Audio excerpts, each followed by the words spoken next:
Well guys, Jason here and welcome to my shop. I am currently out here on the computer looking at some footage of our Project YJ and some of the things that we've done so far. Now, one of the first things that we had to do was of course get the rust and the grime off the frame. So I sandblasted the frame down to bare metal and I put some self-etching primer and some epoxy paint on it just to kind of hold it over till we get our top coat on. The next thing that I had to do was to cut off the shock studs. Now the shock studs were bent and the threads on the end of it were bad. I tried to put a rethreader on there, but it didn't really work too well, so we just cut them off and put in new shock studs. I got those from Rubicon Express. It seemed to be good products. They're nice and sturdy. And one of the last things that we did was we internally coated the frame. Jeeps are notorious for all this frame rust and just rotting away from underneath of you. So we wanted to make sure that our Jeep doesn't rot out from underneath us. Since we're doing this from the very beginning, we have all the opportunity in the world to do things right and to make sure that this build lasts a while. And you know, all in all, it's just, you know, not something that I want to cut a corner on. I just don't want the frame to rust. I hate rust. Rust is bad. So we're gonna go ahead and check out some clips of some of the stuff that we've already done. And when we get back, we're going to go ahead and talk about the rest of the frame prep and assembly. Stick around.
So what I'm going to do with this is I'm going to start at one end of the frame and I'm going to work toward the other, kind of drawing the hose back with me.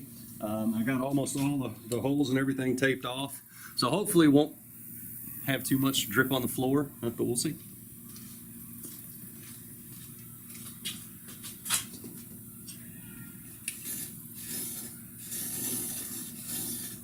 Alright guys, thanks for hanging around. Welcome back. As you can see from the clips, we did install our Rubicon Express shock studs, and we also internally frame coated the frame here. I will give honest opinions on every product that I review. As far as the Rubicon Express shock studs, those things seem great. And as far as the frame coating, so far that stuff seems great. So I'm going to try to be as transparent as I can with all the products that I use or anything that I review on the channel. Trying to come at this just like a normal guy in his garage, just like you guys would. Nothing crazy, nothing fancy. So the next thing that we've got to do to this frame to get it ready for assembly is the final top coat. Luckily we've got a couple days here in November where it's going to be nice and I can actually get this stuff on the frame before we settle down to start assembling stuff over the winter. Now we've already got a bunch of parts back over there on the shelf. I don't know if you can see that from here, but we've already got some of the components that we need to start assembling this frame. So it's down to making sure all the prep gets done right before we can start doing that. I'm really happy that the weather's cooperating with this. It's going to make it a lot better to be able to go ahead and get this stuff done now rather than wait until the springtime and have to do it after we've got most of the frame assembled. It just seems like the natural order of progression for me. So let's talk about what we're going to do next and the products that we're going to use. The next stuff that we are going to be using is POR or POR 15. I'm getting a little bit of glare on the camera, maybe you can see that. POR 15, I got a new can of this stuff from Eastwood. It says on here that you can brush this stuff on, which is what I intend to do. I have used Chassis Saver before, which is a very similar product, but this is supposed to be the market standard. So we're going to give this product a try. We're going to see what it does. This is the gloss black. It doesn't require much prep before you use it, but we are going to make sure that we do a good amount of prep anyway. This says to apply in 2 thin coats, at least 2 coats. They don't want you to just use one. And they also say that if you need to thin it out, use their thinner. I did go ahead and splurge and buy the POR 15 solvent.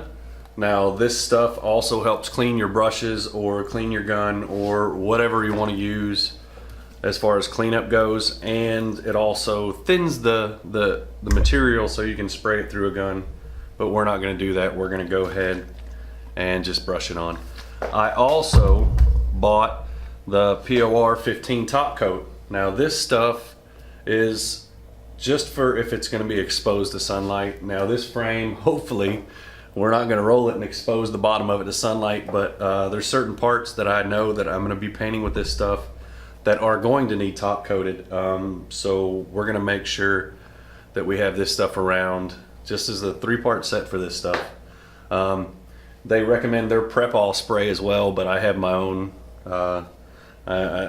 As far as the Prep All spray, I think that's all pretty similar. So we're going to go ahead and get this stuff going and see what we can do about getting this Jeep underway. A 320 grit sanding disc right here, and I'm just going to go across the frame and start scuffing it up per the recommendations of the manufacturer.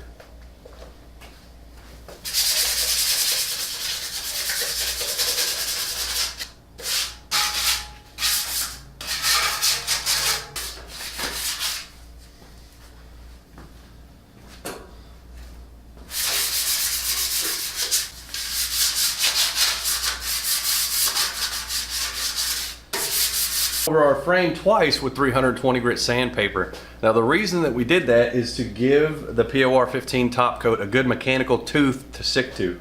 We want it to have a good mechanical adhesion to everything that's under there already, so it lasts. It's a durable coating. We want the coats to kind of bond together a little bit.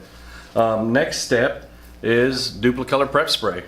Now this is my favorite grease and wax remover. Some of this stuff has a terrible smell to it. Some of this stuff will just gas you out of your garage. This stuff is pretty mild. I don't mind it at all. I've been using the Duplicolor line for a lot of stuff for a long time. I do prefer Duplicolor products. They seem to work exactly as advertised, and they're always pretty consistent, so it's a good line to go with. As far as this prep stray goes, it's going to be pretty straightforward. All we've got to do is clean the frame up, and then we're going to start mixing our POR 15 and get it ready to brush on. So yeah, here we go.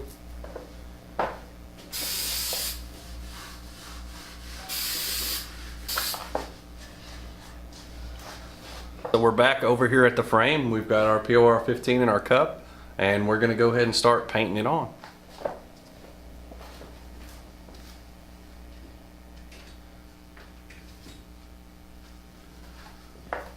Now I bought a pack of 5 different size brushes, cheap ones. I think these were like $2 at Dollar General. It's my go-to place for cheap generic stuff.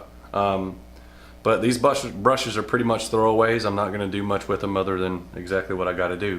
So make sure you get different sizes though, so you can get all the small spaces and nooks and crannies on your frame.